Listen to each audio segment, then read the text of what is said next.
Hello friends, welcome to my new channels Fact Battle. और जैसा कि आप जानते हैं कि इस चैनल पर बताया जाता है ऐसे फेमस साइंटिस्ट और ग्रेट पीपल के बारे में जिनकी वजह से हम आज की मॉडर्न लाइफस्टाइल जी रहे हैं विद मॉडर्न टेक्नोलॉजी। बट आज की वीडियो बहुत ही ज़्यादा इंपॉर्टेंट है फॉर यू, बिकॉज आज हम डिस्कस करने वाले हैं एक ऐसे टॉपिक के बारे में जिसकी वजह से मानव जाति के सर पर बहुत बड़ा खतरा मंडरा रहा है, लेकिन फिर भी हम इसे नज़रअंदाज करते जा रहे हैं। और साथ ही हम बात करेंगे आने वाले खतरों को रोकने के लिए लेने वाले स्टेप्स व एक्शन के बारे में। तो वीडियो को लास्ट तक जरूर देखिएगा और अच्छी लगे तो करें लाइक। तो स्टार्ट करते हैं वीडियो को टाइम को बचाते हुए बिना किसी रोकथाम।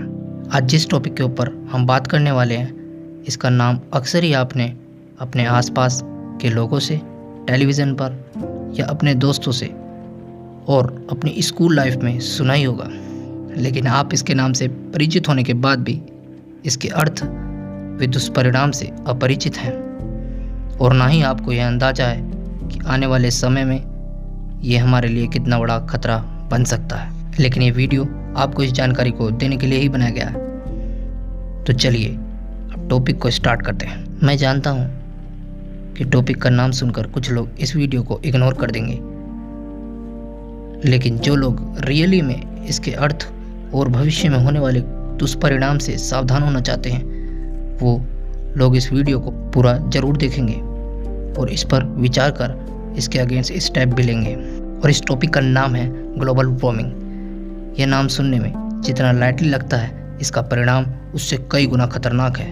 और इस ग्लोबल वार्मिंग के लिए इंसान को छोड़कर और किसी को भी दोषी नहीं ठहराया जा सकता है, क्योंकि जब तक मानव जाति अपने फ़ायदे के लिए ग्रीन हाउस गैसों जैसे प्रोडक्ट को इस्तेमाल करती रहेगी, तब तक ग्लोबल वार्मिंग तेज़ी से बढ़ती रहेगी।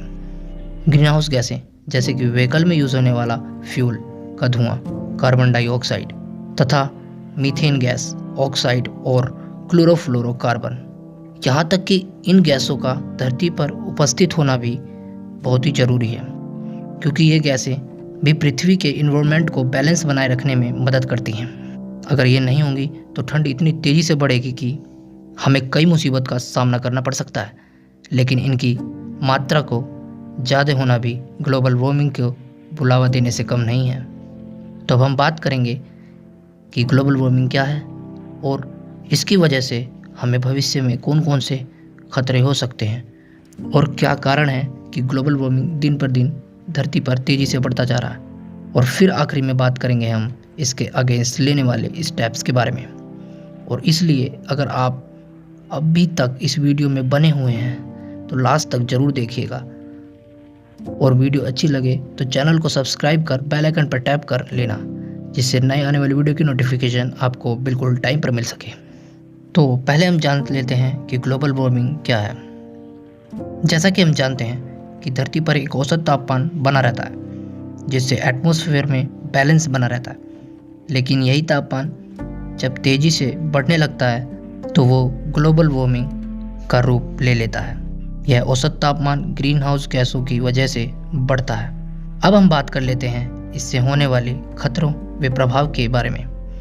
पहला प्रभाव तो यह है कि ग्लोबल वार्मिंग की वजह से कई शताब्दियों से जमे हिमखंड मीन्स ग्लेशियर तेज़ी से पिघलने लगेंगे, जो कि पिघल रहे हैं। ग्लेशियर के पिघलने से समुद्र का स्तर लगातार बढ़ता जा रहा है, जिससे बाढ़ जैसी समस्याएं बढ़ जाएंगी और क्लाइमेट में बहुत तेज़ी से चेंजेस होंगे। और जैसे जैसे महासागरों का टेम्परेचर बढ़ेगा वैसे वैसे तूफान बड़ी भयानक रूप ले लेगा, क्योंकि ग्लोबल वार्मिंग के कारण महासागरों का पानी गर्म हो जाता है, जिससे ये आसपास की हवा को भी गर्म कर देता है, जिससे तूफान पैदा होता है। और मैं आपको ये भी बता दूं कि इसका सबसे ज़्यादा इफेक्ट किसी पर पड़ेगा तो वो एग्रीकल्चर है, क्योंकि जैसे जैसे तापमान बढ़ेगा पौधों को जीवित रहना कठिन हो जाएगा, जिससे अन्न की पैदावार पर बहुत फर्क पड़ेगा। और जैसे कि आप जानते हैं अन्न ही मनुष्य का एनर्जी का मुख्य सोर्स है, और अगर अन्न ही नहीं होगा तो फिर मानव जाति का अंत होना निश्चित है। इतना तो आप समझ ही चुके होंगे कि ग्लोबल वार्मिंग कितना बड़ा खतरा है। अब बताता हूँ मैं आपको ग्लोबल वार्मिंग तेज़ी से बढ़ने का कारण क्या है। जैसे green house effect, pollution, deforestation means वनों की कटाई, मॉडर्नाइजेशन, इसका मतलब होता है ज़रूरत से ज़्यादा आधुनिक चीज़ों को बनाना। पॉपुलेशन ग्रोथ भी ग्लोबल वार्मिंग का कारण है, बट ये सभी चीज़ें इतने छोटे स्तर पर हो रही हैं कि हम अनुमान भी नहीं लगा सकते कि ग्लोबल वार्मिंग हमारे लिए कितना बड़ा खतरा है। बट फ्रेंड्स, अगर हम कुछ स्टेप्स फॉलो करें, जैसे कि मैंने आपसे वीडियो के शुरू में कहा था, तो हम आने वाले खतरों से बच सकते हैं। तो आइए बात कर लेते हैं स्टेप्स के बारे में जो हमें ग्लोबल वार्मिंग के अगेंस्ट लेने हैं। First, use less energy. ऊर्जा का कम से कम उपयोग करें, जैसे fossil fuel, electricity energy, house hold power आदि। ऐसे ही अन्य प्रकार की ऊर्जा का उपयोग जब हम करते हैं तो उसके हीटिंग के कारण ग्रीन हाउस गैसें उत्पन्न होती हैं। Second, use of renewable energy source. जैसे हम नेचुरल बेस्ड ऊर्जाओं का उपयोग कर सकते हैं, जैसे air energy, solar energy, geothermal means भूतापीय ऊर्जा एंड हाइड्रो इलेक्ट्रिक पावर जैसी ऊर्जा को बढ़ावा देना चाहिए। Next, tree plantation should be encouraged. वृक्षारोपण को प्रोत्साहन देना चाहिए। फोर्थ, कार्बन टैक्स में वृद्धि करें। इंक्रीजमेंट इन कार्बन टैक्स। अनेक कंपनियां अपने मनमाने तरीके से वस्तुओं का उत्पादन करते हैं। उन्हें पर्यावरण से कोई मतलब नहीं है। वो अपने स्वार्थ के लिए प्राकृतिक संसाधन का दुरुपयोग करते हैं, जिसके कारण प्राकृतिक में ग्रीन हाउस गैसें में वृद्धि होती जाती है। इसीलिए इन पर ज़्यादा से ज़्यादा कार्बन टैक्स लगना चाहिए।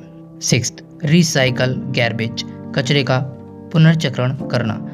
हम अधिकतर किसी प्रोडक्ट का यूज़ कर उससे निकलने वाले कचरे को फेंक देते हैं, लेकिन जब यही कचरा ज़्यादा लंबे समय के लिए वातावरण में रह जाता है तो उससे अधिक मात्रा में ग्रीन हाउस गैसें उत्सर्जित होती हैं और ग्लोबल वार्मिंग को बढ़ावा मिलता है। इसीलिए हमें प्रोडक्ट को यूज़ करने के बाद निकले वेस्ट को रिसाइकल कर यूज़ करना चाहिए। आखिरी में मैं आशा करता हूँ कि ये वीडियो आपको बहुत पसंद आई होगी और बहुत कुछ आपने सीखा होगा। तो इस वीडियो को जितना शेयर हो सके शेयर करिए और ज़्यादा से ज़्यादा लोगों के पास ये जानकारी पहुँचाइए जो हमारे जीवन पर बहुत बड़ा खतरा आने वाला है। तो आज के लिए इतना ही फ्रेंड्स, मैं फिर मिलूँगा नेक्स्ट वीडियो में। Thank you for watching.